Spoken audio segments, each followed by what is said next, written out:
ஒருத்தர் ரொம்ப அவசரமா வந்தார். சார், மனுஷன் நிம்மதியா இருக்கிறதுக்கு என்ன வழின்னு கேட்டார். சீக்கிரமா ஒரு கல்யாணத்தை பண்ணீங்க, எல்லாம் சரியா போடும் அப்படின்னோம். அவர் ஒரு மாதிரியா பார்த்தார். ஏற்கனவே எனக்கு கல்யாணம் ஆயிட்டுது சார், அதனால தானே நிம்மதியா இருக்கிறதுக்கு வழி கேட்கறேன் அப்படின்னார். சரி, இவர் ஒரு மாதிரியான கேஸ் அப்படின்னு நினைச்சுக்கிட்டு நம்மகிட்ட இருந்த ஒரு சின்ன புத்தகத்தை அவர்கிட்ட தூக்கி கொடுத்தோம்.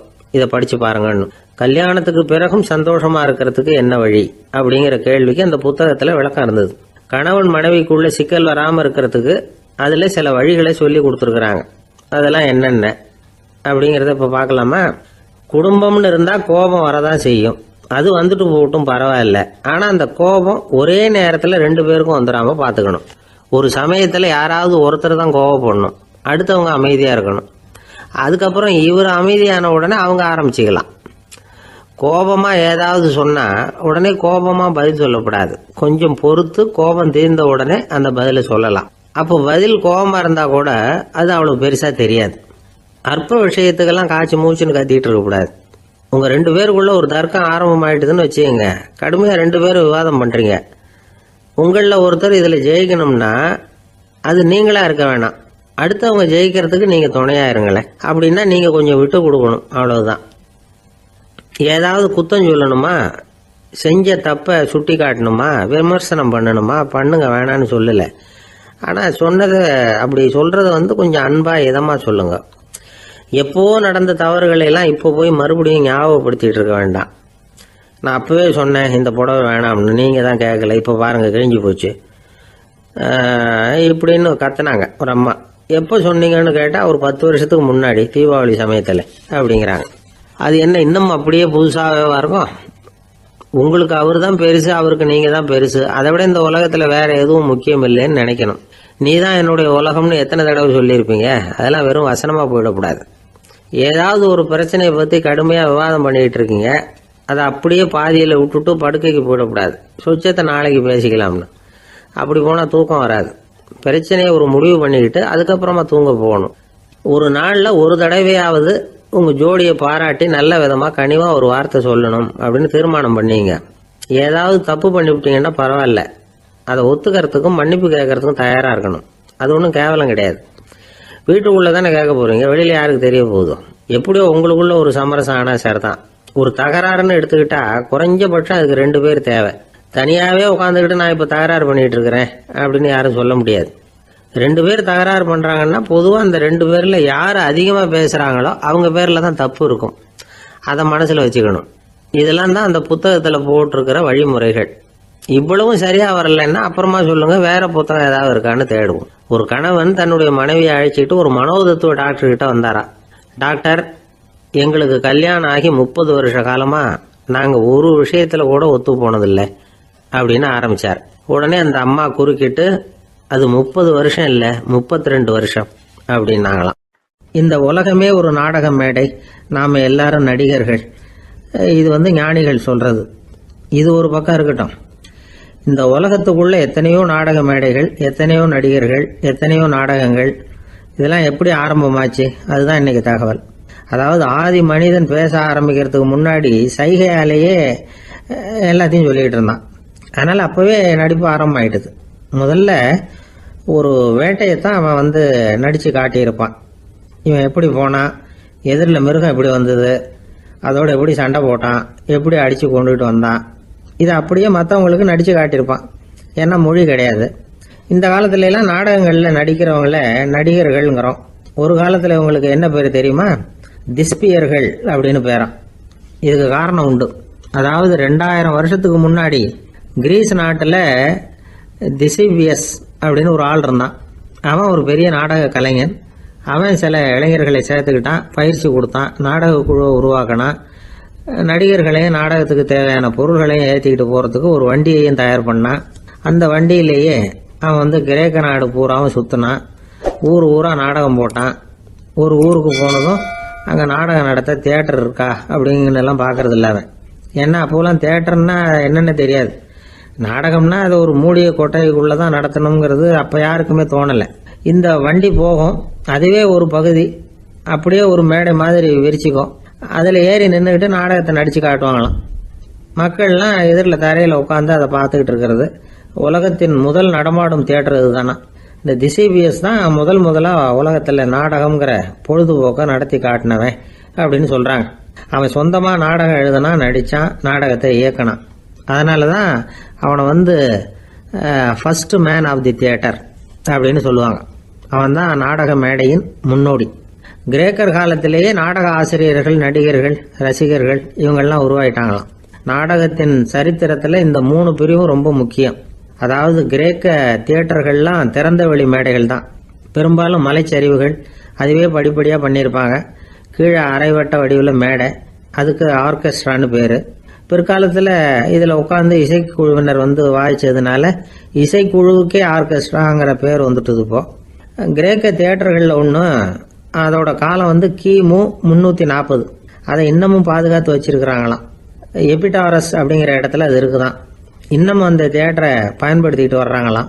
சிறந்த கிரேக்க நாடகங்கள்லாம் அங்கே நடிக்கிறாங்களாம். ஆரம்ப காலத்திலேயே கட்டணம் கிடையாது. அப்புறம் பின்னாடி தான் நுழைவு கட்டணம்லாம் அப்படியே வந்துட்டு தான். நடிகர்கள் பளபளப்பான ஆடைகள் உடுத்தி இருப்பாங்களாம்.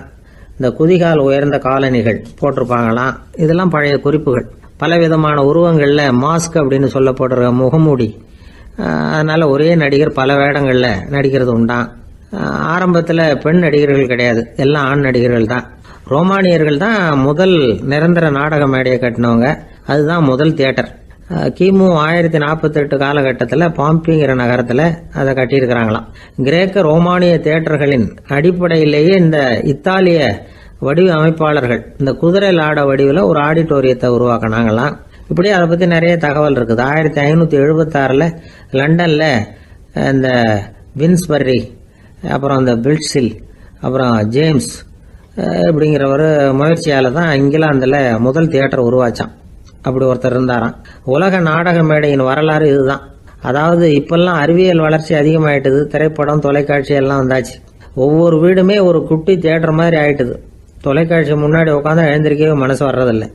ஒரு அம்மா ஒரு மனோதத்துவ டாக்டரை தேடிட்டு வந்தாங்களாம் இந்த காலத்தில். டாக்டர், எங்கள் வீட்டுக்காரர் எப்போ பார்த்தாலும் டிவி முன்னாடி உட்காந்துக்கிட்டு அதையே வெறிச்சு பார்த்துக்கிட்டு இருக்கிறார், உத்து பார்த்துக்கிட்டு இருக்கார், எனக்கு சந்தேகமாக இருக்குன்னாங்களாம். இது மனக்கோளாறு இல்லைங்க, ஆர்வக்கோளாறு, அவ்வளவுதான், இதுக்காக பயப்படாதீங்கன்னாராம் டாக்டர். அப்படி இல்லை டாக்டர், டிவி ஓடும் பொழுது நாம எல்லாம் அதை பார்க்குறோம் சரி, ஆனால் அவர் அப்படி இல்லை, டிவியை நிறுத்தினதுக்கு அப்புறமும் அதையே உத்து பார்த்துட்டு உட்காந்துருக்கிறார், அதனால தான் சந்தேகப்பட்டு உங்ககிட்ட வந்தேன் அப்படின்னாங்களாம். ஒரு அரசனும் அமைச்சரும் ஒரு நாள் ரொம்ப சாவகாசமாக பேசிக்கிட்டு இருந்தாங்களாம். அரசன் அமைச்சரை பார்த்து ஒரு கேள்வி கேட்டிருக்கார். ஏங்க அமைச்சரே, ஆசை இல்லாத ஒரு மனுஷனால இருக்க முடியுமா அப்படின்னு. ஏன் முடியாது, துறவி அப்படிங்கிறவங்கெல்லாம் அப்படிப்பட்டவங்க தானே அப்படின்னாராம் அமைச்சர். அவங்கெல்லாம் உண்மையிலேயே ஆசையை விட்டவங்க தானா அப்படின்னு கேட்டாரா ராஜா. அப்படிதான் இருக்கணும் அப்படின்னாராம் அமைச்சர். அப்படின்னா ஆசையே இல்லாத ஒரு உண்மையான துறவியை நான் பார்க்கணுமேன்னார். அது என்ன பிரமாதம், அதுக்கு நான் ஏற்பாடு பண்ணுறேன் அப்படின்னு விட்டார் இவர். சொல்லிவிட்டு உடனே புறப்பட்டு போனார். அங்கே தேடினார். அப்புறம் தான் அவருக்கு புரிஞ்சுது உண்மை துறவியை கண்டுபிடிக்கிறது எவ்வளவு கஷ்டமான காரியம்னு. இருந்தாலும் ராஜா கிட்ட சொல்லியாச்சே உண்மை துறவியை காட்டுறேன்னு. இப்போ என்ன பண்ணுறது, ராஜா கிட்ட சொன்னபடி நடக்கலைன்னா அவருக்கு கோபம் வந்துடும். அமைச்சர் ஒரு யோசனை பண்ணார். அவருக்கு ஒரு வழி தெரிஞ்சுது. அதுதான் சரின்னு முடிவு பண்ணார். அதாவது அந்த ஊரில் அவருக்கு தெரிஞ்ச நாடக நடிகர் ஒருத்தர் இருக்கிறார், நல்லா நடிப்பார். அவரை போய் பார்த்தார். இதை பாருப்பா, எனக்காக நீ ஒரு காரியம் செய்யணும்னார். என்னன்னு கேட்டார் அவர். நீ ஒரு துறவி மாதிரி கொஞ்ச நேரத்துக்கு நடிக்கணும். ராஜா உன்னை பார்த்துட்டு போகிற வரைக்கும் நடி, அது போதும், அதுக்காக உனக்கு 10,000 ரூபா தரேன் அப்படின்னார். அவர் எந்த காலத்தில் இவ்வளவு பணத்தை மொத்தமாக பார்த்துருக்கார். அதனால் உடனே சரின்னு ஒத்துக்கிட்டார். அமைச்சர் அரண்மனைக்கு திரும்பி வந்தார். என்ன அமைச்சரே, இன்னுமா ஒரு உண்மையான துறவி கிடைக்கலன்னார். உண்மையான துறவி ஒருத்தரை இப்போ தான் கொஞ்ச நேரத்துக்கு முன்னாடி பார்த்து பேசிவிட்டு வர்றேன். அவர் நம்ம ஊருக்கு வெளியில் குளத்தங்கரையில் உள்ள ஒரு ஆலமரத்துக்கு அடியில் உட்காந்துருக்கிறார் அப்படின்னார் இவர். அப்படின்னா உடனே புறப்படுங்க அப்படின்னார் ராஜா. பரிவாரங்களோடு புறப்பட்டார். அங்கே அந்த மரத்தடியில் அந்த ஆள் வேஷம் போட்டுக்கிட்டு துறவி மாதிரி உட்காந்துருக்கிறான். ராஜா நேராக போனார். அந்த துறவி காலில் பொத்துன்னு விழுந்து வணங்கினார். உடனே ராணியும் அவர் காலில் விழுந்தாங்க. அடுத்தபடியாக அமைச்சர் விழுந்தார். அவருக்கு தெரியும் இது நம்ம ஆள் தான்னு. இருந்தாலும் என்ன பண்ணுறது, நேரம். அப்புறம் பரிவாரங்கள்லாம் துறவி காலில் விழுந்து ஆசீர்வாதம் வாங்கிட்டாங்க. ராஜா அப்புறமா தங்கத்தட்டுல பொண்ணையும் பொருளையும் வச்சு அந்த துறவிகிட்ட ரொம்ப பணிவா நீட்டுறார். தாங்கள் தயவு பண்ணி இதை ஏத்துக்கணும் அப்படின்னு வேண்டிக்கிட்டார். அந்த துறவி பற்றில்லாம அதை பார்த்தார். எல்லாத்தையும் திறந்துட்ட எனக்கு இதெல்லாம் எதுக்காக அப்படின்னு சொல்லி அதை மறுத்துட்டாராம். ஆஹா, உண்மையான துறவியை பார்த்துட்டோம் அப்படிங்கிற ஆனந்தம் அரசருக்கு. ரொம்ப நிம்மதியா திருப்தியா திரும்பி வந்தார் அரண்மனைக்கு. அதுக்கப்புறம் அமைச்சர் யாருக்கும் தெரியாம அந்த துறவிகிட்ட ஓடினார். சொன்ன பிரகாரம் பணத்தை நீட்டினார். இந்தப்பா, நான் உங்ககிட்ட சொன்னபடி 10,000 ரூபா பணம் எடுத்துக்கோ அப்படின்னார். அந்த ஆள் ராஜா கிட்ட சொன்னது மாதிரியே எல்லாத்தையும் திறந்துட்ட எனக்கு இதெல்லாம் எதுக்காக வேணாம் அப்படின்னு விட்டாராம். நடிச்ச வரைக்கும் போதும்பா, இனிமே இந்த நாடக வசனம்லாம் வேணாம், வேஷத்தை கலைச்சிரு, பணத்தை வாங்கிக்கொண்டார். இல்லைங்க, இது வேஷம் இல்லை, இது வசனமும் இல்லை, இது உண்மை. கொஞ்ச நேரம் துறவி மாதிரி நடிச்சதுக்கே இந்த தேசத்து ராஜா ராணி அமைச்சர் பரிவாரங்கள் எல்லாம் என் காலில் விழுந்து வணங்குறாங்க.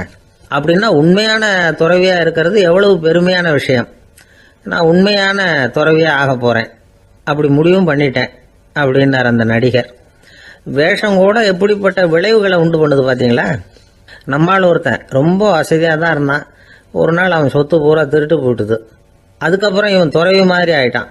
ஊர் ஊரா சுத்தினான். ஒரு குருநாதரை தேடி கண்டுபிடிச்சான். அவர்கிட்ட சீடனா சேர்ந்துக்கிட்டான்.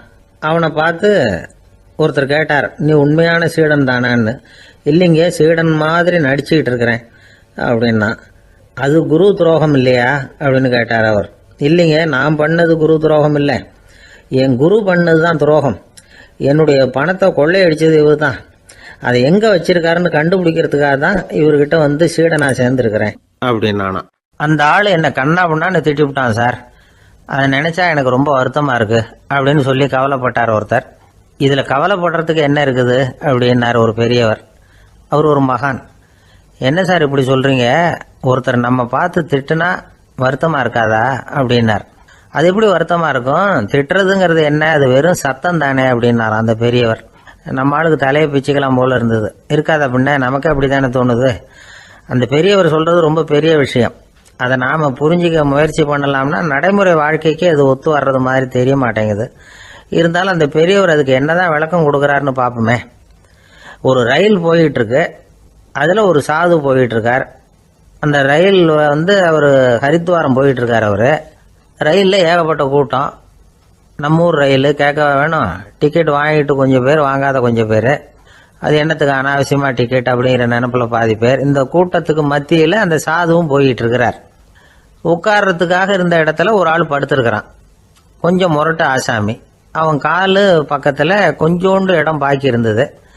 அந்த இடத்துல இந்த சாது உட்காந்துருந்தார். மெதுவா உட்காந்துக்கிட்டார் போய். ஆனா அந்த ஆளு ராத்திரி பூரா இவரை காலால உதச்சிக்கிட்டே இருக்கிறான். அது இவருக்கு ரொம்ப அவமானமா பட்டது. அதனால துக்கம் ஏற்பட்டது. இருந்தாலும் அதை ஒரு மாதிரியா சகிச்சுக்கிட்டே இவர் வந்து சேர்ந்தார். பொழுது விடிஞ்சது. அந்த சாது ஹரித்வார் வந்து சேர்ந்தார். அங்க ஒரு பெரிய ஞானியை சந்திச்சார். ராத்திரி ரயில்ல அந்த ஆளு உதைச்சதையும் அதனால தனக்கு ஏற்பட்ட துக்கத்தையும் இந்த சாது அந்த ஞானி கிட்ட சொன்னார். சொல்லிவிட்டு, ஏன் சுவாமி, எனக்கு துக்கம் ஏற்பட்டதே அது தப்பா அப்படின்னு கேட்டார். தவறுதான் அந்த ஞானி. உனக்கு இன்னமும் தேக அபிமானம் போகலைங்கிறது தான் அது காட்டுது. அஷ்டாவக்கிரர் என்ன சொல்றார் தெரியுமா, உண்மையான ஞானி யாராவது தன்னை வந்தனை செய்தால் அதற்காக சந்தோஷப்பட மாட்டார், யாராவது நிந்தனை செய்தால் அதற்காக வருத்தப்பட மாட்டார் அப்படின்னு சொல்றார். நிந்தனைங்கிறது ஒரு ஒலி தான். தேகாபிமானம் இருக்கிற வரைக்கும் இந்த ஒலி நம்மளை வேதனைப்படுத்தும். நான் தேகம் இல்லை, ஆத்மா அப்படிங்கிற நினைவு இருந்தா இந்த ஒலி நம்மளை பாதிக்காது. மனு என்ன சொல்றார் தெரியுமா, ஒரு சாதகன் பாராட்டுதலை விஷம்னு நினைச்சு பயப்படணும், அவமானத்தை அமிர்தம்னு நினைச்சு சந்தோஷப்படணுங்கிறார். அவமானப்பட்டா கவலைப்படாம எப்படி இருக்க முடியும் அப்படின்னு தான் நமக்கு தோணும். அதனாலதான் நம்மள யாரும் இதுக்கு உதாரணமா யாரையும் காட்ட முடியல. புத்தரையும் கபீரையும் உதாரணமா காட்டுறாங்க. அவங்களுக்கெல்லாம் அவமானம் ஏற்பட்டப்போ கவலையே படலையாம். புத்தரை அவமானப்படுத்தணுங்கிறதுக்காக கௌசாம்பி ராணி ஒரு இளம் பெண்ணை கொலை பண்ணி சடலத்தை புத்தர் குடிசைக்கு முன்னாடி போட சொன்னார். போட்டாங்க. புத்தர் தான் அந்த பொண்ணை கெடுத்து கொலை பண்ணி விட்டாருன்னு எல்லாரும் நினைச்சாங்க. ஆனா புத்தர் இதை பத்தி கவலையே படல. அப்புறமா உண்மை தெரிஞ்சதும் புத்தர் புகழ் இன்னும் அதிகமாயிட்டது. ஒரு பெரிய சபையில ஒரு மோசமான பொண்ணு நுழைஞ்சு தனக்கும் கபீருக்கும் சம்பந்தம் உண்டுன்னு சொன்னா கபீர் கவலைப்படல. அவங்க மாதிரியெல்லாம் நாமளும் இருக்க கத்துக்கணும். நிந்தனை, அபகீர்த்தி, அவமானம் எல்லாம் ஆண்டவன் கொடுக்கிற பிரசாதம்னு நினைக்கணும் அப்படின்னு சொல்றார் அந்த ஞானி. இதை கேட்ட இந்த காலத்து ஆசாமி ஒருத்தர், நான் கூட அப்படிதான் சார், யாராவது அவமானப்படுத்தினா கவலைப்பட மாட்டேன். நேத்து கூட ஒருத்தர் என்ன பலார்னு அரைஞ்சுட்டார், நான் கொஞ்சம் கூட கவலைப்படலை, பேசாம வந்துட்டேன்னார். ஏன் அப்படி வந்துட்டீங்க அப்படின்னு. அவர் அரைஞ்சதுலேயும் ஒரு அர்த்தம் இருந்தது, அதனால தான் அப்படி வந்துட்டேன்னார். ஏன் அரைஞ்சாருன்னு கேட்டேன். 10 வருஷத்துக்கு முன்னாடி 15 ரூபா அவர்கிட்ட கடன் வாங்கினேன், அதை கேட்டு கேட்டு பார்த்துட்டு கடைசியாக தான் அரைஞ்சார் அப்படின்னார். ஆண்டவனுடைய பிரசாதம் இவருக்கு அடிக்கடி கிடைக்கும் போல இருக்கு. அம்மாக்காரங்களுக்கு அடிக்கடி ஏற்படுற கவலை ஒன்று உண்டு, அதாவது குழந்தை சரியாக சாப்பிட மாட்டேங்குதே அப்படிங்கிற கவலை. இவங்கெல்லாம் ஒரு விஷயத்த நல்லா புரிஞ்சுக்கணும். குழந்தைகள்ங்கிறவங்க பெரியவங்க மாதிரி இல்லை. அவங்க கடிகாரத்தில் மணியை பார்த்துட்டு சாப்பிட்றதுக்கு உட்கார்ற ரகம் கிடையாது. பசிச்சா சாப்பிடுவாங்க, இல்லைன்னா விளையாடுவாங்க அல்லது தூங்குவாங்க. அது புரியாம அவங்கள கட்டாயப்படுத்தி அல்லது மிரட்டி சாப்பிட வைக்கிறது ரொம்ப தப்பு. ஒரு 8 மாச குழந்தைக்கு 3 மணி நேரத்துக்கு ஒரு தடவை பசிக்கும். அந்த நேரம் பார்த்து சாப்பாடு கொடுத்தா அடம் பண்ணாம அது பாட்டுக்கு சாப்பிட்றோம். அதே குழந்தைக்கு 1 வயசு ஆகிறப்போ 4 மணி நேரத்துக்கு ஒரு தடவை பசிக்கும். இந்த வயசுல இயற்கையாவே பசி குறைஞ்சிருக்கும். அது புரியாம என் குழந்தை முன்னாடி மாதிரி இப்ப சரியா சாப்பிட மாட்டேங்கிறான் அப்படின்னு சில பேர் டாக்டர் கிட்ட போய் சொல்லிக்கிட்டு இருப்பாங்க. இன்னொரு விஷயம், ஒரு குழந்தைக்கு வயசு அதிகமாகிற வேகத்துக்கு உடம்பு எடையும் அதிகமாகிக்கிட்டே போவாது. உடம்பு எடை அதிகமாகிற வேகம் குறைஞ்சிக்கிட்டே வரும். 6 மாச குழந்தைக்கு ஒரு வாரத்துல 150 கிராம் எடை கூடும். ஒரு வயசுல வாரத்துக்கு 71 கிராம் எடை கூடும். இது புரியாம அதிகமா சாப்பாட்டை கொடுத்து குழந்தைய கஷ்டப்படுத்தக்கூடாது. ஏன்னா அளவுக்கு மீறின உணவு அஜீரணத்தை உண்டு பண்ணிவிடும். குழந்தைக்கு ஒரு தட்டில் கொஞ்சமா ஆகாரத்தை வச்சு கொண்டுகிட்டு போய் கொடுக்கணும். மலை மாதிரி குவிச்சு வச்சா அதை பார்த்ததுமே பசி அடங்கி போயிடும். அடிச்சு மிரட்டி பயமுறுத்தி குழந்தைய சாப்பிட வைக்கிற பழக்கம் இருக்கு பாருங்க, அதுக்கு ஃபுட் ஃபோர்சிங் அப்படின்னு பேரு. இப்படி பண்ணினா குழந்தைக்கு சாப்பாட்டில் விருப்பம் குறைஞ்சிரும், அதை கண்டாவே வெறுக்க ஆரம்பிச்சிடும். அது மாதிரி உளம் சார்ந்த பசி குறைவு, சைக்கோஜெனிக் அனோரெக்சியா, அது ஏற்படுமா. சாப்பாடுங்கிறதே ஒரு தண்டனை மாதிரி தோணும். குழந்தைகளுக்கு பிடிச்ச மாதிரியான ஆகாரத்தை கொடுக்கணும். சத்து அதிகம் இருக்குங்கிறதுக்காக அதுக்கு பிடிக்காத ஆகாரத்தை கொடுத்து கட்டாயப்படுத்தக்கூடாது. குழந்தைகளுக்கு 2 வயசு ஆகிறப்போ இயற்கையாகவே எதிர்மறை குணம் உண்டாகும். அதாவது அந்த எதிர்மறையா பேசுறது. இது மாதிரி சமயங்களில் நாம் என்ன சொல்கிறோமோ அதுக்கு நேர்மாறாக நடந்துக்கும். ஏட்டிக்கு போட்டி, சாப்பிட சொன்னால் விளையாட போவோம், விளையாட சொன்னால் சாப்பாடு கேட்கும். இதை புரிஞ்சுக்கிட்டு நடந்துக்கணும். குழந்தை சொன்ன பேச்சை கேட்கலேன்னு கோவப்படக்கூடாது. குழந்தை வளர வளர பிடிவாத குணம் வர்றது சகஜம். கேட்டதை வாங்கி கொடுத்தாதான் சாப்பிடுவேன் அப்படின்னு பிடிவாதம் பண்ணும். வாங்கி கொடுத்து விடுறது தான் உத்தமம். நீங்களும் அதுகிட்ட பிடிவாதம் பண்ணிட்டு இருக்கக்கூடாது. ஏன்னா கேட்டது கிடைக்கலையேங்கிற ஏமாற்றம் கூட குழந்தையோட பசியை குறைச்சிரும். கேட்டது கிடைச்சிட்டா பசி அதிகமாகும், கொடுத்ததை மளமளன்னு சாப்பிட்றோம். குழந்தைகளுக்கு கண்ட கண்ட நேரத்தில் சாப்பிட்றதுக்கு எதையாவது வாங்கி கொடுத்துக்கிட்டு இருந்தா சாப்பாட்டு நேரத்தில் சாப்பிடாம அடம் பண்ண ஆரம்பிச்சிடும். பள்ளிக்கூடம் போகிற பிள்ளைங்க காலை உணவை சரியாக சாப்பிட மாட்டாங்க. அச்சம், அவசரம், பரபரப்பு இதெல்லாம் தான் காரணம். பள்ளிக்கு புறப்படுறதுக்கு ஒரு 3/4 மணி நேரத்துக்கு முன்னாடியே சாப்பாடு போட்டுருங்க, அது சரியாக போடும். படிக்கிற குழந்தைகள் உடல் சோர்வு, மனச்சோர்வு இது காரணமாக கூட சாப்பிட மறுக்கிறது உண்டு. இப்போ உதாரணமாக சாயந்தரம் விளையாடி விட்டு வீட்டுக்கு வந்ததும் சாப்பிட சொன்னால் வேணாம்பாங்க. இது உடல் சோர்வு. ரொம்ப நேரம் வீட்டு பாடங்களை செஞ்சு முடித்த கையோடு சாப்பிட சொன்னாலும் அவங்களால சரியாக சாப்பிட முடியாது. இது உளச்சோர்வு, அதாவது மனச்சோர்வு. இதை தவிர குழந்தைகளுக்கு உடல் நல குறைவு ஏற்பட்டால் கூட சாப்பிட மறுக்கிறது உண்டு. சில மருந்து மாத்திரைகள் கூட பசியை குறைச்சிரும். அதனால சரியாக தெரிஞ்சுக்கிட்டு குழந்தைகளை சாப்பிட வைக்கணும். அது புரியாமல் கையில் சாப்பாட்டு தட்டை வச்சுக்கிட்டு குழந்தைகளை விரட்டிக்கிட்டு அலையக்கூடாது. ஒரு சின்ன பையன் சொன்னான், எங்கள் அம்மா சாப்பாடு போடுறது தெரிஞ்சா நான் உடனே வீட்டை விட்டு வெளியில் ஓடி போடுவேன் அப்படின்னா. ஏன் அப்படி பண்ணுறேன்னு கேட்டோம். எங்கள் அப்பா கூட அது மாதிரி தான் சார் பண்ணுவார் அப்படிங்கிறான். ஒரு ஊரில் ஒரு ராஜா இருந்தார். பெரிய அரண்மனையில் தான் இருக்கிறார். எல்லா வசதியும் இருந்தது. இருந்தாலும் அவர் எல்லாரும் சொல்கிறது எப்படி தெரியுமா, பிச்சைக்கார ராஜா. அப்படி ஒரு பேர் அவருக்கு நிலைச்சி போச்சு. ஜனங்களும் சரி, மற்ற தேசங்களில் உள்ளவங்களும் சரி, அவர் அந்த பேர் சொல்லியே குறிப்பிடுறது வழக்கமாக போட்டுது. இது அவருக்கு ரொம்ப கவலையாக போச்சு.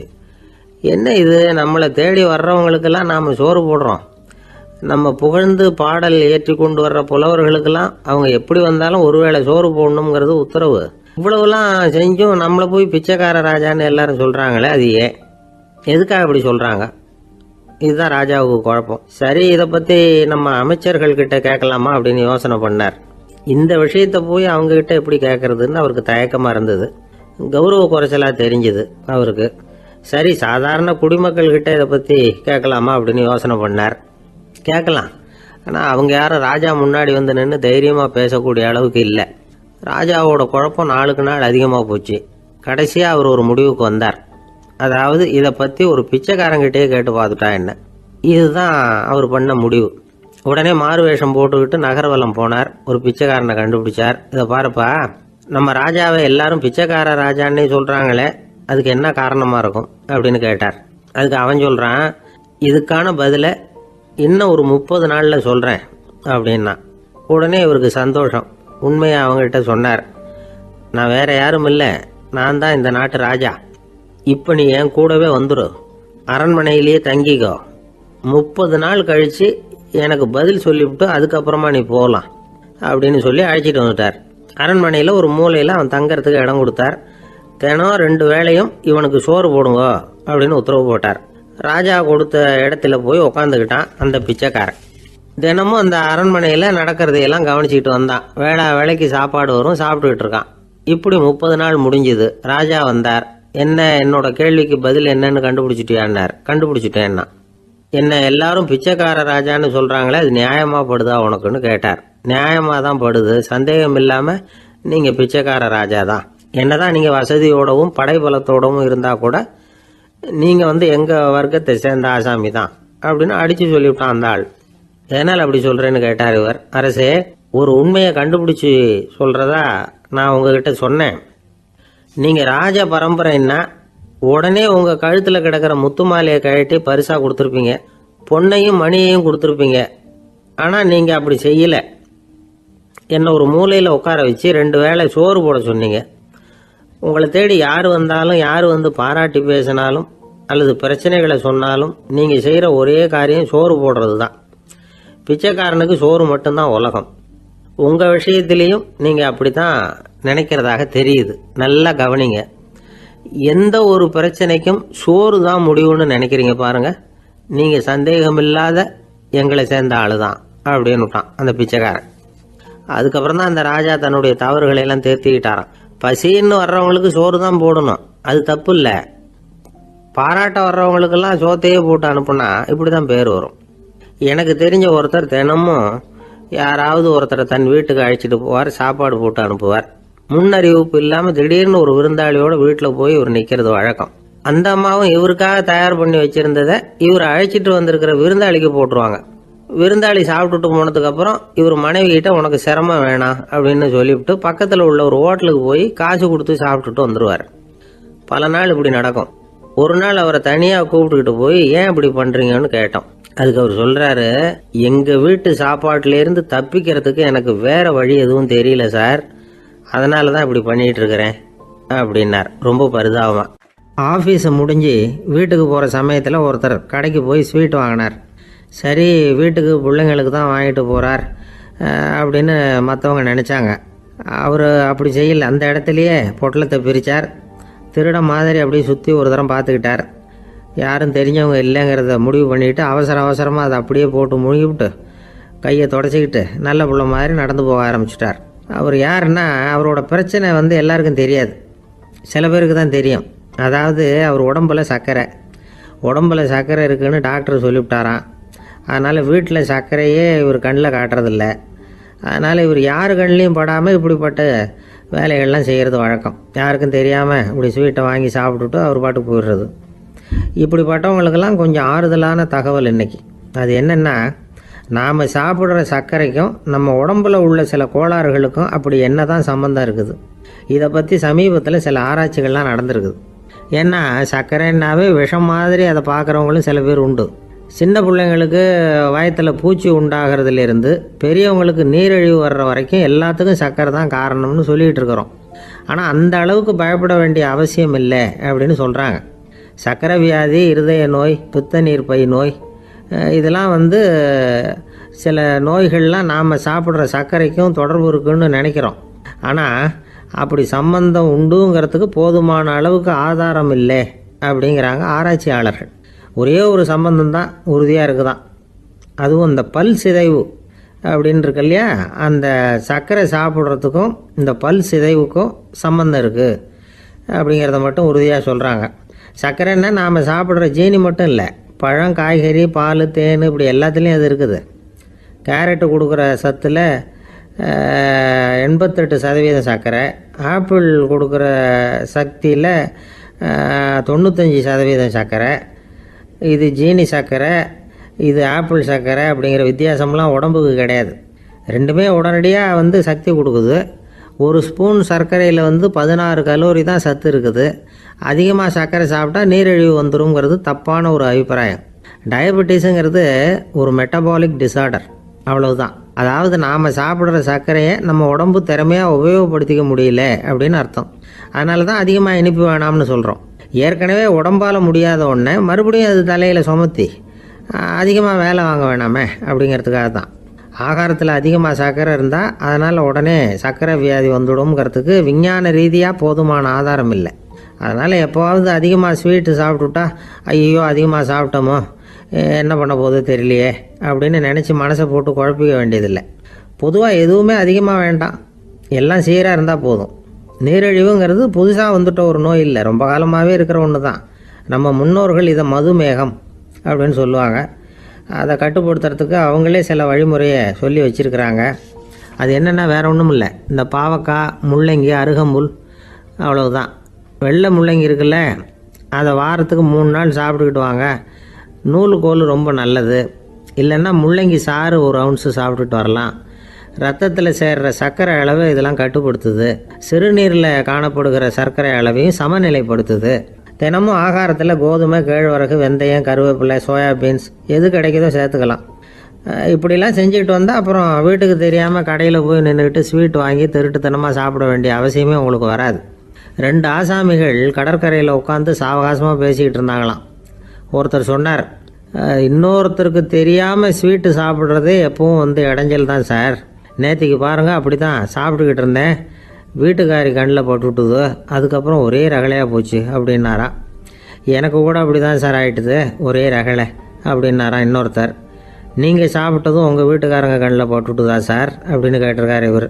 அதுக்கு அவர் சொன்னாராம், அப்படி இல்லை சார், கடைக்காரர் கண்ணில் போட்டுவிட்டுதோ, நான் அவருக்கு தெரியாமல் அந்த ஸ்வீட்டை அவர் கடையிலேருந்து எடுத்திருந்தேன் அப்படின்னு விளக்கம் கொடுத்தாராம் இந்த ஆள். ஒரு மனுஷனுக்கு 3 விதத்தில் கர்வம் உண்டாகிறதுக்கு வாய்ப்பு உண்டு. பணம், பதவி, புகழ். பணம் அதிகமாக வந்தால் கர்வம் வரலாம், பதவி பெருசாக வந்துட்டுதுன்னா கர்வம் வரலாம், புகழ் அதிகமாக போனாலும் கர்வம் வரலாம். இந்த 3 வகையான கர்வத்துக்கும் இடம் கொடுக்காமல் இருக்கிறாங்க பாருங்கள், அவங்க தான் சிறந்த மனிதர்கள். ஒரு பெரிய பொறுப்பில் இருக்கிறவங்களுக்கு கர்வம் வந்துடக்கூடாது. அப்படி வந்துட்டுதுன்னா அது எல்லாருக்கும் இடைஞ்சல். ஒரு ராஜா இருந்தார். அவர் ஒரு நாள் தன்னுடைய தலைநகரத்தை சுற்றி வந்துக்கிட்டு இருந்தார். ஒரு இடத்துல ஒரு அழகான நிலத்தை பார்த்தார். ஆஹா, இந்த இடத்துல நமக்குன்னு ஒரு மாளிகையை கட்டினா எவ்வளோ நல்லாயிருக்கும் அப்படின்னு நினச்சார். ராஜா நினச்சா அது முடியாத காரியமா? சரி, இந்த நிலம் யாருக்கு சொந்தம்னு விசாரிங்க அப்படின்னார் பக்கத்தில் இருந்தவங்கக்கிட்ட. அவங்கெல்லாம் ஓடி போய் விசாரித்தாங்க. அந்த இடம் வந்து ஒரு வயசான கிழவிக்கு சொந்தம், வயசான அம்மாவுக்கு சொந்தமாக. அந்த அம்மா தான் அதில் ஒரு குடிசையை போட்டு குடியிருந்துகிட்டு இருக்கிறாங்க. சரி, அந்த நிலத்துக்கு வந்து ஒரு விலையை நிர்ணயம் பண்ணி அதை அந்த வயசான அம்மாக்கிட்ட கொடுத்துருங்கோ அப்படின்னு உத்தரவு போட்டார் ராஜா. ஆனால் அந்த அம்மா, இது எங்கள் பூர்வீக இடம், இதை விற்க மாட்டேன் அப்படின்னு சொல்லிவிட்டுது. சரி, 2 பங்கு விலை கொடுக்குறோம்னு சொல்லி பாருங்க அப்படின்னாங்க. அப்படியே சொன்னாங்க அரண்மனை ஆட்கள். அதுக்கும் சம்மதிக்கலை அந்த அம்மா. இதை கேள்விப்பட்டதும் ராஜாவுக்கு கோபம் வந்துட்டுது. தன்னுடைய ஆளுங்களை கூப்பிட்டார். போய் அந்த குடிசையை பிரித்து எறிங்க, காசெல்லாம் ஒன்றும் கொடுக்காதீங்க அப்படின்னு கத்தினார். அவ்வளோதான். அடுத்த நிமிஷம் அரண்மனை ஆசாமிகள் போனாங்க, குடிசையை பிரித்து எரிஞ்சாங்க. அந்த வயசான அம்மா இருக்குது, அதுவும் அந்த இடத்த விட்டு துரத்தி விட்டாங்க. அந்த இடத்துல ஒரு அரச மாளிகையை கட்டி முடிச்சிட்டாங்க. அந்த வயசான அம்மா பாவம், ராஜாவே இப்படி பண்ணால் யார்கிட்ட போய் முறையிட முடியும்? ஒரு ஞானி இருந்தார், அவர்கிட்ட போய் சொன்னாங்க. அவர் இவங்க சொன்னதை கேட்டு மனசில் வச்சுக்கிட்டார். ஒரு நாள் அந்த ராஜாவே இந்த ஞானியை கூப்பிட்டார். புதுசாக ஒரு மாளிகை கட்டியிருக்கிறேன், வந்து பாருங்கன்னு. சரின்னு சொல்லி இந்த பெரியவர் ஒரு நாள் இந்த மாளிகைக்கு போனார். சும்மா போகல, ஒரு கழுதையையும் ஓட்டிகிட்டு போனார். கொஞ்சம் சாக்குகள், வெத்து சாக்கு, அதையும் எடுத்து கழுதை முதுகில் போட்டு கழுதையை ஓட்டிகிட்டு போகிறார். ராஜா பார்த்தார். அவருக்கு இது ஆச்சரியமாக இருந்தது. என்ன இது, மாளிகைக்கு வந்துட்டு போங்கன்னு கூப்பிட்டா கழுதை சாக்கு இதெல்லாம் கொண்டு வராரு, ஒன்றும் புரியலையேன்னு நினச்சார். எதுக்காக இதெல்லாம்னு கேட்டார். அரசருடைய தோட்டத்திலேருந்து கொஞ்சம் மண் எடுத்துகிட்டு போகிறதுக்கு ஆசைப்பட்றேன், அதுக்கு நீங்கள் அனுமதி கொடுக்கணும் அப்படின்னு இவர். இது என்ன வேடிக்கையான கோரிக்கையாக இருக்குது அப்படின்னு நினச்சார் ராஜா. இருந்தாலும் மண் தானே கேட்குறாரு, எடுத்துகிட்டு போகட்டுமே அப்படின்னு நினச்சார். சரின்னு அனுமதி கொடுத்தார். அந்த பெரியவர் தோட்டத்துக்கு போனார், மண்ணை வெட்டினார், சாக்கில் போட்டு நிரப்புனார். ராஜாவை கொஞ்சம் கிட்ட வாங்கன்னு கூப்பிட்டார். இந்த மண் மூட்டையை தூக்கி கழுதையோட முதுகில் வைக்கணும், கொஞ்சம் உதவி பண்ணுங்கன்னார். ஓ பண்ணுறேனே அப்படின்னு சொல்லி ராஜா கிட்ட போனார். மூட்டையை தூக்கி பார்க்குறாரு, முடியல, திணறி போயிட்டார். இப்போ அந்த ஞானி பேசினாராம். அரசே, இந்த ஒரு சாக்கு மண்ணையே உங்களால் தூக்க முடியல, அந்த கிழவிகிட்ட இருந்து அந்த அக்கிரமமாக அபகரித்த இந்த தோட்டம் பூராவையும் சுமக்கணும்னு ஆசைப்படுறீங்களே, அது உங்களால் முடியுமா அப்படின்னு கேட்டாராம். ராஜா யோசனை பண்ண ஆரம்பித்தார். தன்னுடைய செயலுக்காக வருத்தப்பட்டாராம். அந்த வயசான அம்மாவை உடனடியாக வரவழைச்சார். தாயே, தப்பு பண்ணிட்டேன், என்னை மன்னிச்சுக்குங்க, இன்னையிலேருந்து இந்த மாளிகையும் தோட்டமும் உங்களுக்கு தான் சொந்தம் அப்படின்னு சொல்லிவிட்டாராம். போகிறப்ப இந்த உலகத்திலேருந்து எண்ணத்தை எடுத்துகிட்டு போக போகிறோம், அதனால் ரொம்பவும் அலட்டிக்க வேண்டியதில்லை, கர்வப்பட வேண்டியதில்லை அப்படிங்கிறது ஒரு பெரிய உபதேசம். ஒரு பெரிய மனுஷன் சாக கிடந்தார், ரொம்பவும் அழுதார். ஏன் அழறீங்க அப்படின்னு கேட்டாங்க சுற்றி இருந்தவங்க. நான் சாகிறதுக்காக கவலைப்படலை, நான் நம்ம ஜனங்களுக்காக எவ்வளவோ காரியம்லாம் செஞ்சுக்கிட்டு வந்தேன். நான் செஞ்சுக்கிட்டு வந்த சேவையை இனிமேல் யார் செய்ய போகிறாங்க, அது யாரால முடியும், அதை நினச்சி தான் அழறேன் அப்படின்னாராம். ஒருத்தர் முன்னாடி வந்தார். அதுக்காக நீங்கள் கவலைப்படாதீங்க, உங்கள் சேவையை தொடர்ந்து செய்கிறதுக்கு என்ன மாதிரி இளைஞர் பட்டாளம் தயாராக இருக்குது, இருந்தாலும் எங்கள் கவலை என்னென்னா அப்படின்னு இழுத்தார். என்ன சொல்லுங்கன்னு கேட்டார் அவர். நீங்கள் இது வரைக்கும் என்ன சேவை செஞ்சுக்கிட்டு வந்தீங்க, அதுதான் எங்களுக்கு இன்னமும் புரியாத புதிராக இருக்குது அப்படின்னாராம் அவர். ஒரு நண்பர் அவசரமாக என்கிட்ட ஓடி வந்தார். அப்புறம் சொன்னார், என்னால் நம்பவே முடியல சார், என் பையனா இப்படி அப்படின்னு சொல்லி ஆச்சரியப்பட்டார். உங்கள் பையன் அப்படி என்ன தான் செஞ்சுட்டான் அப்படின்னு கேட்டேன். என்னால் முடியாத ஒரு காரியத்தை அவன் செஞ்சுட்டான் சார் அப்படின்னார். அது என்னன்னு தான் சொல்லுங்களேன். என்ன, 5வது வகுப்பில் அவன் ஒரே தடவையில் தேறிட்டான் சார், அதாவது ஒரே அட்டம்ப்டில் பாஸ் ஆகிருக்கான் அப்படின்னார் மூச்சு வாங்க. கஷ்டப்பட்டு பரீட்சை எழுதுனது அவன், இவருக்கு ஏன் மூச்சு வாங்குது? நம்மால் செய்ய முடியாத ஒரு காரியத்தை இன்னொருத்தர் செய்யும் பொழுது அது நமக்கு ஆச்சரியமாக இருக்குது. சர்க்கஸ் பார்க்குறோம், ஒருத்தர் அந்த இடத்துல தொங்குறார், அது நமக்கு ஆச்சரியம், ஏன்னா அது நம்மால் முடியாத காரியம். நம்மால் முடியாத ஒன்றை அடுத்தவர் எளிதாக செய்யும் பொழுது நாம் மருள்வது இயற்கை. இதை தான் தொல்காப்பியம் மருட்கை அப்படின்னு சொல்லுது. இந்த வியப்பு இருக்குதே, இது 4 வகையில் ஏற்படுறதாக தொல்காப்பியம் சொல்லுது. அது என்ன 4 வகை? முதல் வகை எப்படின்னா, புதுமையான அரிய செயல்களை செய்கிறது. 2வது வகை என்னென்னா பெரும் செயல்களை செய்கிறது. 3வது வகை என்னென்னா மிக நுட்பமான செயல்களை செய்கிறது. 4வது வகை என்னென்னா ஆக்கம் தரும் செயல்களை செய்கிறது. புதுமை, பெருமை, சிறுமை, ஆக்கமோடு மதினம் சாலா மருட்கை 4 அப்படிங்கிறது தொல்காப்பியம். இன்றைக்கி விஞ்ஞானம் புதுசு புதுசாக எதையோ கண்டுபிடிக்குது. ஆரம்பத்தில் அது ஆச்சரியமாக இருக்குது, அப்புறம் அது நமக்கு பழகி போடுது. வானொலி பெட்டி புதுசாக வந்தப்போ ஒரு பெட்டி பேசுதுங்கிறது எவ்வளோ பெரிய ஆச்சரியம். இப்போ யாரும் அதை ஆச்சரியமாக பார்க்குறதில்ல. மதினம் சாலா மருட்கை அப்படின்னு ஒரு சொற்றொடர் வருது பாருங்க, அதில் கருத்தாழம் உண்டு. எதை பற்றியும் போதுமான அளவு புரிந்து கொள்ளாத போது ஒருத்தர் ஆச்சரியப்படுறார். புரிந்து கொண்ட பிறகு ஆச்சரியம் மறைஞ்சு போடுது. மிக நுட்பமான செயல்களும் நம்ம ஆச்சரியப்பட வைக்கும். ஒரு அரிசியில் ஒரு திருக்குறள் எழுதி காட்டுறாங்க, ஒரு முட்டை ஓட்டுக்குள்ளே ஓவியம் தீட்டி காட்டுறாங்க. கருங்கல் சிற்பங்களில் எவ்வளவு நுட்பமான வேலைப்பாடுகளை எல்லாம் பார்த்து ஆச்சரியப்படுறோம். இது மாதிரி ஆக்கப்பூர்வமான அரிய செயல்களை செய்கிறது கூட வியப்பை உண்டு பண்ணும். குப்பை கூலங்களை கூட வாழ்க்கைக்கு பயன்படுகிற பொருளாக மாற்றுகிறவர்கள் இருக்காங்க, அவர்களுடைய செயல் வியப்பு அளிக்குது. இடைக்காட்டு சித்தர் பாடின 30 நூலில் வர்ற ஒரு பாடல், ஆற்றல் பிறர் அறிதலின் அகம் கிளர்வு உறுதலின் கற்று அறி பாணர் கழுமிய கோடலின் தோற்றம் உருகவே போற்றல் சால் வியப்பே. ஒருத்தருடைய ஆற்றல் தெரியாமல் இருந்தது, அவருடைய அரிய செயலை பார்க்கும் பொழுது வியப்பாக இருந்தது, மனசுக்குள்ள கிளர்ச்சி. பாவலர்கள் இவர்களுடைய புகழை பாடி மற்றவர்களும் தெரிந்து கொள்ளுமாறு செய்கிறார்கள் அப்படிங்கிறது தான் ஒரு யதார்த்தமான உண்மை. ஆக எல்லா வகையிலும் மக்கள் தங்களுடைய வாழ்க்கையில் முன்னேறுவதற்கான வழிகாட்டுகிற ஒரு மெய்ப்பாடு தான் வியப்புங்கிறது. இந்த காலத்தில் நம்ம எப்படியெல்லாம் ஆச்சரியப்பட வைக்கிறாங்க. ஒரு ஆளை பிடிச்சி ஜெயிலில் கொண்டு வந்தாங்க. ஜெயில் அதிகாரி அவனை ரொம்ப ஆச்சரியமாக பார்த்தாரான். இவன் கேட்டான், ஏன் சார் அப்படி பார்க்குறீங்க, நான் இப்போ இங்கே வர்றது உங்களுக்கு ஆச்சரியமாக இருக்குதா அப்படின்னு கேட்டிருக்கான்.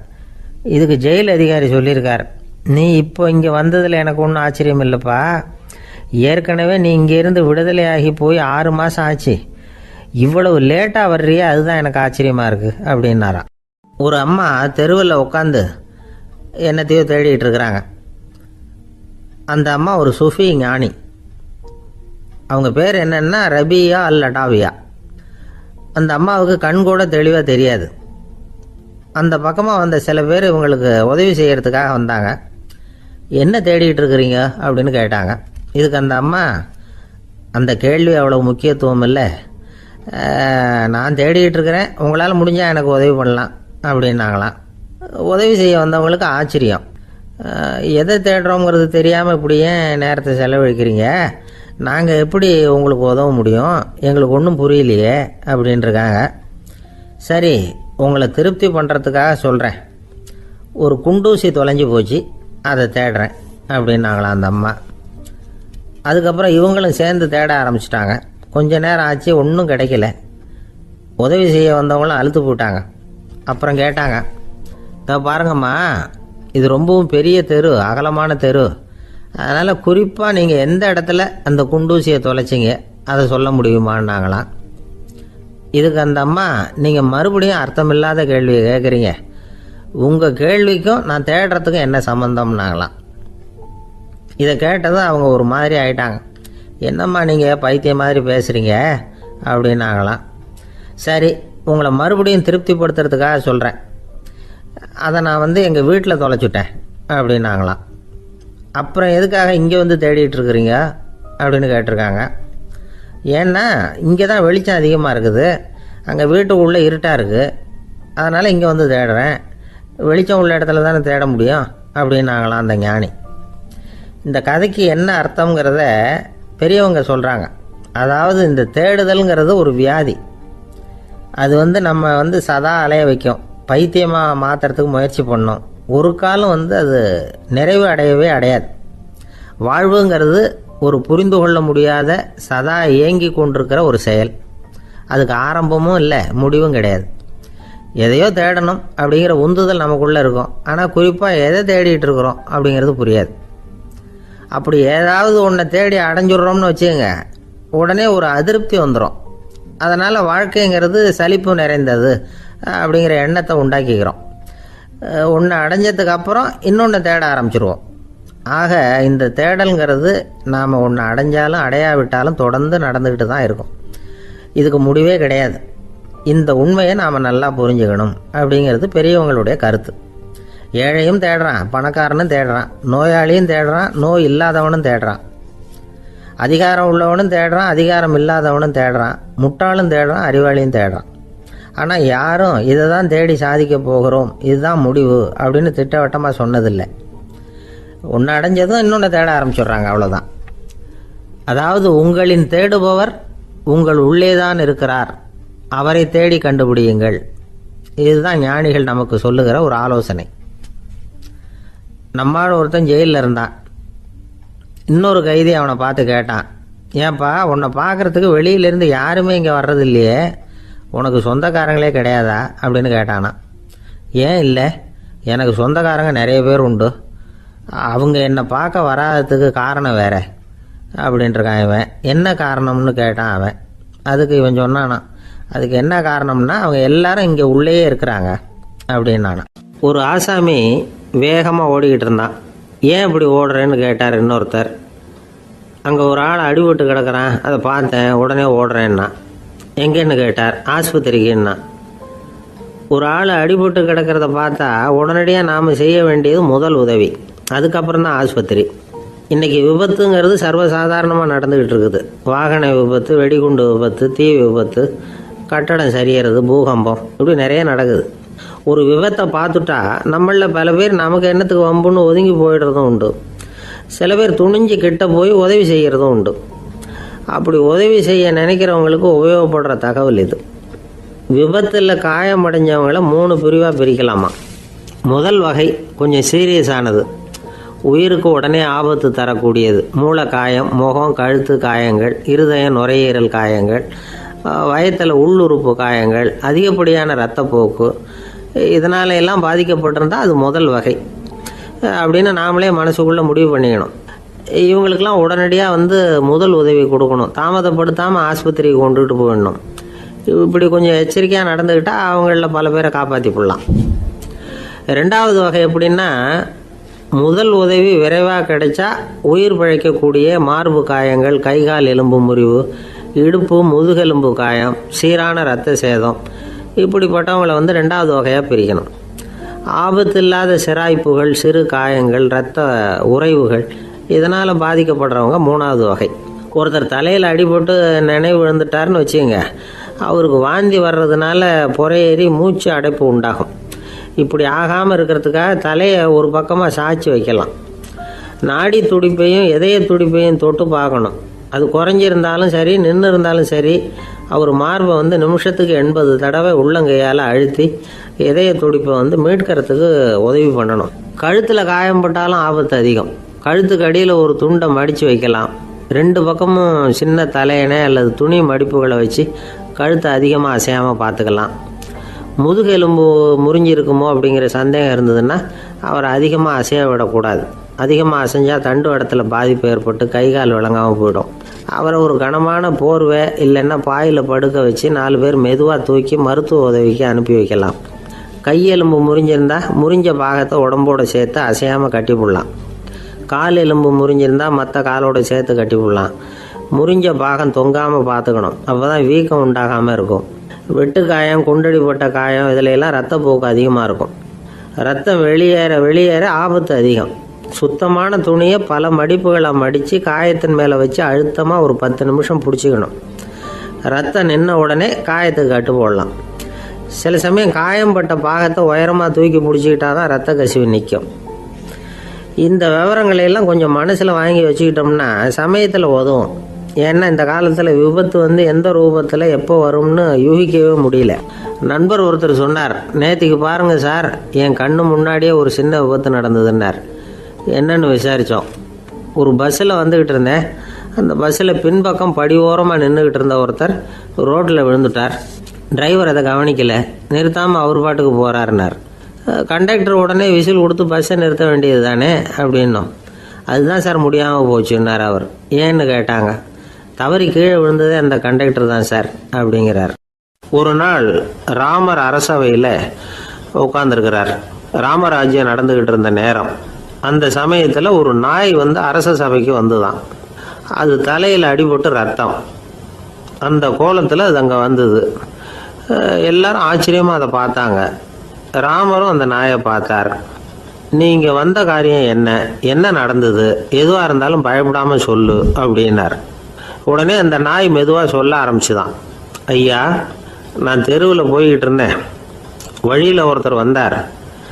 அவர் வேத சாஸ்திரம்லாம் படித்த பெரியவர். அவர் எந்த காரணமும் இல்லாமல் அவர் கையில் வச்சுருந்த குச்சியால் என் தலையில் அடிச்சுட்டார். அதுதான் தலையில் ரத்தம். இதை நீங்கள் விசாரித்து தகுந்த தீர்ப்பு வழங்கணும் அப்படின்னு தான் அந்த நாய். ராமர் பார்த்தார். உடனே தன்னுடைய காவலர்களை அனுப்புனார். அந்த ஆளை எங்கே இருந்தாலும் போய் கொண்டுகிட்டு வாங்க அப்படின்னு விட்டார். காவலர்கள் போனாங்க. அந்த ஆளை பிடிச்சி கொண்டு வந்துட்டாங்க. அரண்மனைக்கு வா அப்படின்னு சொல்லி கூப்பிட்டுட்டு வந்துட்டாங்க. என்ன நடந்ததுன்னு விசாரித்தார் ராமர். அதுக்கு அந்த ஆள் சொன்னார், நான் வீதி வழியாக வந்துக்கிட்டு இருந்தேன். குறுக்க இந்த நாய் வந்தது. நான் அவசரமாக போய்கிட்டு இருந்தேன். இது எனக்கு வழி விடாமல் குறுக்க பூந்து இடைஞ்சல் பண்ணிச்சு. எனக்கு கோபம் வந்துட்டுது. அதனால் அடிச்சுட்டேன். வேத சாஸ்திரம் படித்த நான் என் வசம் இழந்து கோபப்பட்டது பெரிய தப்பு தான். அதை நான் ஒத்துக்கிறேன். குற்றத்தை ஒப்புக்கொள்கிறேன், எனக்கு என்ன தண்டனை கொடுக்கணுமோ அதை கொடுங்க, ஏற்றுக்கிறேன் அப்படின்னு விட்டார். சரி, இப்போ அந்த ஆளுக்கு தண்டனை கொடுக்கணும். என்ன தண்டனை கொடுக்கறது யோசனை பண்ணார் ராமர். அதையும் அந்த நாய்கிட்டே கேட்டார். நீயே சொல்லு, என்ன தண்டனை கொடுக்கலாம் இவருக்கு அப்படின்னார். இதுக்கு அந்த நாய் என்ன சொல்லிச்சு தெரியுமா?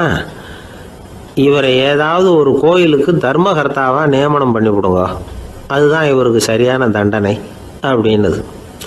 இதை கேட்டது ராமர் முகத்தில் புன்னகை. ஆனால் அங்கே இருந்த மற்றவங்களுக்கெல்லாம் ஆச்சரியம். அது எப்படி, தப்பு செஞ்சவங்களுக்கு தண்டனை கொடுக்கறது தானே நியாயம், அதை விட்டுவிட்டு தர்மகர்த்தா பதவியை கொடுக்க சொல்லுது இந்த நாய் அப்படிங்கிற ஆச்சரியம். இந்த சந்தேகத்தை அந்த நாய்கிட்டே கேட்டாங்க அங்கே இருந்தவங்க. இதுக்கு அந்த நாய் பதில் சொல்லிச்சான். நான் போன பிறவியில் ஒரு கோயிலுக்கு தர்மகர்த்தாவாக இருந்தேன். எவ்வளவோ கவனமாக எச்சரிக்கையாக தான் என்னுடைய கடமைகளை எல்லாம் செஞ்சுக்கிட்டு வந்தேன். அப்படி இருந்தாலும் சில சமயங்களில் என்னையும் மீறி கோயில் செல்வத்தை நான் அனுபவிக்கிறதுக்கு காரணம் ஆயிட்டேன். ஒரு கோவிலுக்கு தர்மகர்த்தாவாக இருக்கிறவங்க எப்படியும் இந்த பாவத்திலேருந்து தப்பிக்கிறது கஷ்டம். அதனால தான் நான் இந்த பிறவியில் நாயாக பிறந்து இப்படி கஷ்டப்படுறேன். இதே நிலைமை இந்த ஆளுக்கும் ஏற்படணும் அப்படிங்கிறதுக்காக தான் அவரையும் ஒரு கோயிலுக்கு தர்மகர்த்தாவை நியமிக்கும்படி கேட்டுக்கிட்டேன் அப்படின்னு தான் இந்த நாய். இதிலேருந்து என்ன தெரியுது? எந்த பதவியில் நாம் இருந்தாலும் நமக்கு தெரியாமல் கூட அதை தவறாக உபயோகப்படுத்தக்கூடாதுங்கிறத இதிலேருந்து புரிஞ்சுக்கணும். இல்லைன்னா அடுத்த பிறவியில் நாயாக பிறந்து எங்கேயாவது போய் வாழை ஆட்டிகிட்டு நிற்க வேண்டியது தான். கோவில் வாசலில் 2 நாய் பேசிக்கிட்டு இருந்து தான், போன ஜென்மத்தில் நான் மனுஷனாக தான் இருந்தேன். ஒரு கோவில் பூசாரி பேச்சை கேட்டுவிட்டு அவரோட கூட்டு சேர்ந்துக்கிட்டு ஆண்டவன் போட்டிருந்த நகையெல்லாம் அபகரித்து என்கிட்ட கொடுத்தாரு அவர். நான் எடுத்துகிட்டு வந்துட்டேன். திருடினது அந்த ஆள் தான், எடுத்துக்கிட்டு வந்தது தான் நான். இருந்தாலும் நான் மட்டும் நாயாக பிறந்துட்டேன். இப்போ மட்டும் அந்த பூசாரி என்கிட்ட மாட்டினா கடித்து குதறி விடுவேன் அப்படின்னு தான். அவசரப்பட்டு அப்படி செஞ்சுடாதே, பதிலுக்கு அவரும் உன்னை திருப்பி கடித்தாலும் கடிச்சிருவார். ஏன்னா அவரும் இப்போ ஒரு நாயாக தான் பிறந்திருக்கிறார் அப்படின்னு தான். இன்னொன்று, அது எப்படி உனக்கு தெரியும்னு தான். இது நான் தானே அது அப்படின்னு தான் அந்த நாய். இந்த காலத்து புள்ள ஒருத்தன் தன்னோட அப்பாவை பார்த்து சொன்னான், அப்பா நான் உனக்கு உதவி செய்யலாம்னு நினைக்கிறேன், என்ன உதவி செய்யணும்னு சொல்லு அப்படின்னா. நீ சும்மா இருந்தால் அதுவே எனக்கு செய்கிற பெரிய உதவிடா அப்படின்னார் அப்பா. சும்மா இருக்கிறதும் ஒரு உதவி தான், அது மாதிரி மௌனமும் ஒரு சமூக சேவை தான் அப்படிங்கிறார் காஞ்சி பெரியவர். நமக்கு 5 புலன்கள் இருக்குது, மெய், வாய், கண், மூக்கு, செவி. இந்த 5லேயும் அதிகப்படியான வேலை எதுக்குன்னு நினைக்கிறீங்க? வாய்க்கு தான். ஏன்னா அதுக்கு 2 வேலை. இப்போ கண்ணுக்கு பார்க்குறது மட்டும்தான் வேலை, காதுக்கு கேட்குறது மட்டும்தான் வேலை, மூக்குக்கு வாசனை அறியறது தான் வேலை, உடம்புக்கு உணர்றது மட்டும்தான் வேலை. ஆனால் வாய் அப்படி இல்லை, அதுக்கு 2 வேலை. சாப்பிட்றதும் அதுதான், பேசுகிறதும் அதுதான். அதாவது வாய் ஒன்று தான் கர்மேந்திரியமாகவும் இருக்குது, ஞானேந்திரியமாகவும் இருக்குது அப்படின்னு சொல்லுவாங்க. சாப்பாட்டில் உட்காந்தா எந்தெந்த ஆகாரம் என்னென்ன ருசின்னு அறிவிக்கிற வேலையும் செய்யுது. சபையில் உட்காந்தா பாடுறது, பேசுறது, சிரிக்கிறது, இது மாதிரியான வேலையும் செய்யுது. இன்னொரு வித்தியாசம், கண்ணு, காது, மூக்கெல்லாம் ஸ்ட்ரெயின் பண்ணிக்கிட்டு வேலை செய்கிறதில்ல. ஒரு ரோஜா பூவை பார்த்தா உடனே மூக்கு அப்படியும் இப்படியும் அசைய ஆரம்பிக்கிறதில்ல. ஒரு சங்கீதத்தை கேட்ட உடனே காது ஆட ஆரம்பிக்காது.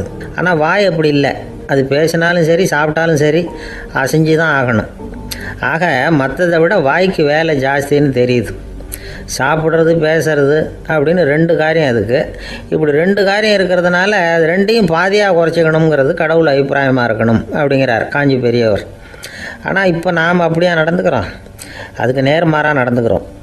நாம் சாப்பிட்றதும் அதிகம், பேசுகிறதும் அதிகம், 2 வேலையையும் தேவைக்கு அதிகமாகவே செய்கிறோம். வாய் தான் ரொம்ப ஓவர் ஒர்க்குடு. அதுக்கு ஓய்வு கொடுத்தா உடம்பும் நல்லாயிருக்கும், உலகமும் நல்லாயிருக்கும். மௌன விரதம் இருக்கிறதெல்லாம் எதுக்காக நினைக்கிறீங்க? இதுக்காக தான். இந்த காலத்தில் மௌனமாக இருக்கிறவங்கெல்லாம் மகத்தான தொண்டு செய்கிறாங்க அப்படின்னு தான் சொல்லணும். சத்தம் அதிகமாக போய் தான் சவுண்டு பொல்யூஷன் வருது. அது மட்டும் இல்லை, மௌனமாக இருந்தால் சண்டை சச்சரவே வராது.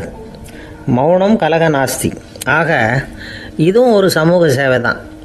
நமக்கு தான் வாய் இருக்குதுங்கிறதுக்காக வசமாக சாப்பிட்றதும் தப்பு, வளவளன்னு பேசுகிறதும் தப்பு. ஒரு கருத்தை சொல்கிறதுக்கு ஒரே ஒரு சொல்லு போதும் அப்படின்னு இருக்கும்பொழுது 2 சொற்களை செலவு பண்ணாதே. எவ்வளவு சொன்னாலும் அதனால் ஒரு பயனும் விளையாது அப்படின்னு தெரிய வருமே. ஆனால் அந்த ஒரு சொல்லையும் விரயம் பண்ணாதே அப்படிங்கிறார். ஒரு அறிஞர். எல்லா குணங்கள்லேயும் மௌனம்தான் சிறந்தது அப்படிங்கிறார் ஒருத்தர். மௌனமாக இருக்கிறது மூலமாக மற்றவர்கள் குறைகளை நம்மளால் தெரிஞ்சுக்க முடியும். அதே சமயத்தில் நம்மகிட்ட இருக்கிற குறைகளை மற்றவங்களுக்கு தெரியாமல் மறைச்சிக்கவும் முடியுங்கிறார் அவர். உண்மைதானே? ஒரு பெரிய மேடை பேச்சாளர், பொது வாழ்க்கையில் 25 வருஷ காலமாக ஈடுபட்டிருக்கிறவர். அவர் மனைவி ஒரு நாள் சொன்னாங்க, எங்கள் வீட்டுக்காரர் 25 வருஷ காலமாக பொது வாழ்வில் ஈடுபட்டிருந்தா கூட இந்த மாதம் 10ஆம் தேதியிலேருந்து தான் மக்களுக்கு சேவை செய்ய ஆரம்பிச்சிருக்கார் அப்படின்னு நாங்கள் ரொம்ப பெருமையாக. 10ஆம் தேதிக்கு அப்படி என்ன விசேஷம் அப்படின்னு கேட்டோம். அன்னையிலேருந்து தான் அவர் மேடையில் பேசுகிறத நிறுத்தினார் அப்படின்னாங்க அந்த அம்மா. நம்மக்கிட்ட ஒருத்தன் தப்பாக நடந்துக்கிட்டானா உடனே நாம் என்ன செய்வோம்? கையை ஓங்கிட்டு அவனை அடிக்க போவோம். நாம் அவங்ககிட்ட அவனை விட ஒருபடி மேலாக தப்பாக நடந்துக்குவோம். ஆனால் பெரியவங்கள்லாம் அப்படி நடந்துக்கிறது இல்லை. இன்னா செய்தாரை ஒருத்தல் அவர் நாண நன்னயம் செய்து விடல் அப்படின்னு வள்ளுவர் சொல்லியிருக்கார் இல்லையா? அதுக்கு தகுந்த மாதிரி நடந்துக்குவாங்க. பாயசித் விஸ்தாமிங்கிறவர் ஒரு பெரிய ஞானி. அவர் ஒரு நாள் ராத்திரி ரொம்ப நேரம் மசூதியில் இருந்துட்டு வீட்டுக்கு திரும்பி வந்துகிட்டு இருக்கிறார்.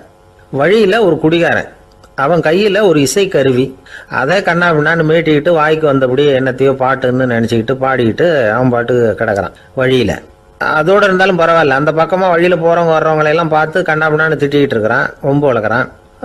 பாயசீத் பிஸ்தாமிங்கிற அந்த பெரியவர் அந்த வழியாக போகிறார். அவனை பார்க்குறார். அவனுடைய நிலைமையை பார்த்துட்டு பரிதாபப்படுறார். ஏன்பா இது மாதிரிலாம் நடந்துக்கிற, இப்படி நடக்கலாமா அப்படின்னு ஏதோ கொஞ்சம் புத்திமதி சொல்கிறதுக்கு ஆரம்பித்தார். அவனுக்கு கோபம் வந்துட்டுது. கையில் வச்சிருந்த வாத்திய கருவி அதால் ஓங்கி அந்த பெரியவர் தலையில் ஒரு அடி கொடுத்தான். ரத்த காயம் ஏற்பட்டு போச்சு. அவன் கையில் இருந்த இசைக்கருவியும் அடித்த வேகத்தில் 2ஆக உடஞ்சி போச்சு. அவ்வளோ வேகமாக அடிச்சிருக்கான். இவ்வளவு தூரத்துக்கு நடந்து போச்சுல்ல. அந்த மாபெரும் ஞானி வாயை திறந்து ஒரு வார்த்தை கூட பேசலை. பேசாமல் தலையை பிடிச்சிக்கிட்டு அவர் பாட்டுக்கு போயிட்டார். மறுநாள் அந்த பெரியவர் என்ன பண்ணார் தெரியுமா? கொஞ்சம் இனிப்பு பண்டங்கள், கொஞ்சம் பணம், இது 2ஐயும் ஒரு ஆள் மூலமாக அனுப்பி வச்சார் அந்த குடிகாரனுக்கு. அவனுக்கு ஒன்றும் புரியல. என்ன விவரம்னு விசாரித்தான். வந்த ஆள் ஒரு கடுதாசியை நீட்டினான்.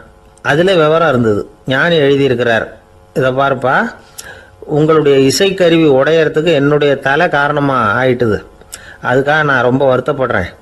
அதுக்காக தான் பணம் அனுப்பி வச்சுருக்கேன். வேறு புதுசாக ஒரு இசைக்கருவி வாங்கிக்கோ. அப்புறம் இன்னொரு விஷயம், நேற்றுக்கு ராத்திரி என்கிட்ட ஏகப்பட்ட கசப்பான வார்த்தைகளை பேசினேன். இதோடு அனுப்பியிருக்கிற இனிப்பு பண்டங்களை சாப்பிட்டு உன்னுடைய நாவில் உள்ள கசப்பை மாற்றிக்கோ அப்படின்னு அதில் எழுதப்பட்டிருந்தது. இந்த சமயத்தில் அவன் குடி மயக்கத்தில் இல்லை, தெளிஞ்சு போயிருந்த நேரம் இது. அதனால் அதை படித்த உடனே அவனுக்கு ரொம்ப வெக்கமாக போச்சு. தலை குனிஞ்சான், யோசனை பண்ணான்.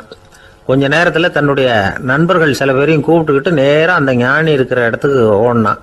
அவர் காலில் விழுந்தான். அவர்கிட்ட மன்னிப்பு கேட்டுக்கிட்டான். பெரியவங்களே தெரியாமல் நான் இந்த பாவ செயலை பண்ணிவிட்டேன், என்னை மன்னிச்சுங்க. உங்களுடைய பொறுமையும் போதனையும் என்னுடைய கண்ணை திறந்துட்டுது. இனிமேல் நானும் என்னுடைய நண்பர்களும் நல்ல வழியில் திருந்தி வாழ போகிறோம் அப்படின்னா.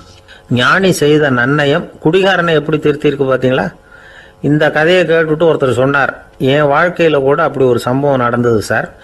நானும் ஒரு நாள் ராத்திரி ஓவராக குடிச்சிட்டு ஒரு கிட்டாரை வாசிச்சுக்கிட்டு கண்ணாபின்னான்னு உளறிக்கிட்டு திட்டிக்கிட்டு இருந்தேன். அந்த சமயம் அந்த வழியாக ஒருத்தர் வந்தார். ஓங்கி தலையில் ஒரே ஒரு அடி, ரத்தம் வந்துட்டுது. அதுக்கப்புறம் என் மனசு தெரிந்துவிட்டுது சார் அப்படின்னார். அப்படியா என்ன ஆச்சரியமா? ஆமாம் சார், அடி விழுந்தது அவர் தலையில் இல்லை, என் தலையில். வந்தவர் என்ன அப்படி அடிச்சுட்டார். மயக்கம் தெளிஞ்சதுக்கு அப்புறம்தான் எனக்கு விவரம் புரிஞ்சுது.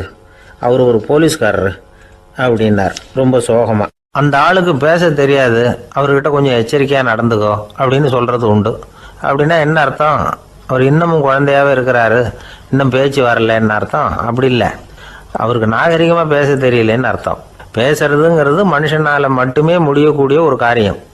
அப்படி இருந்தும் அதோட பெருமையை அவன் இன்னமும் சரியாக புரிஞ்சிக்கலன்னு தான் சொல்லணும். அதனால தான் அவன் அளவுக்கு அதிகமாக வார்த்தைகளை கொட்டி விடுறான். அதுக்கப்புறம் அதையெல்லாம் திருப்பி அள்ள முடியாமல் கிடந்து கஷ்டப்படுறான். கொட்டின வார்த்தையை அள்ள முடியுமா?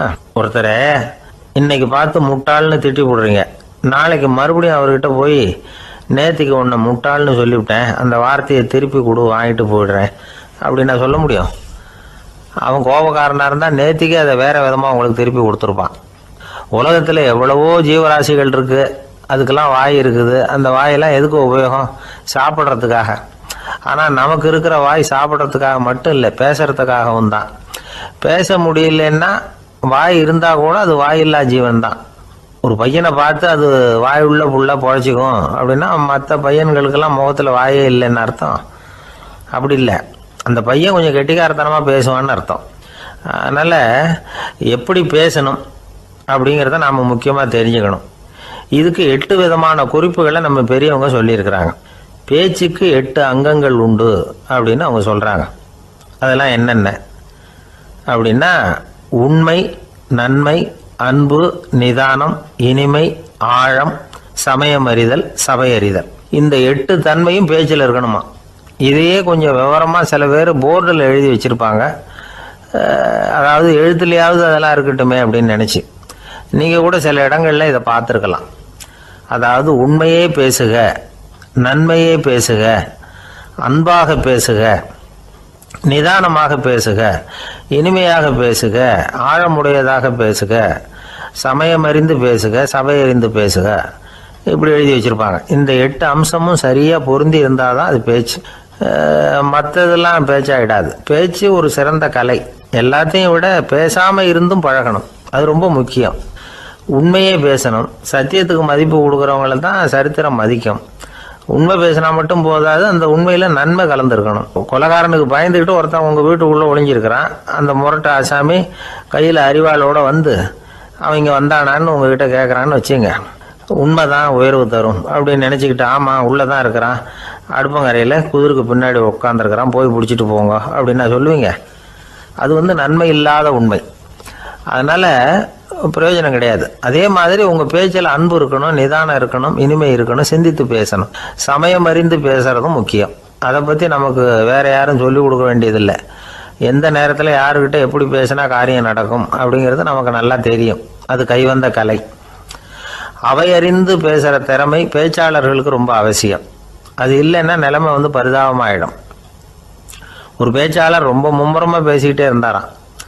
ரொம்ப நேரம் நிறுத்தவே இல்லை, பேசிக்கிட்டே இருக்கிறார். சபையில் இருந்தவங்கலாம் ஒவ்வொருத்தரும் எழுந்திரிச்சு போய்கிட்டே இருக்கிறாங்க. கடைசியில் 2 பேர் தான் அக்கறையாக பேசுகிறவரை கவனிச்சிட்டு உட்காந்துருந்தாங்களாம்.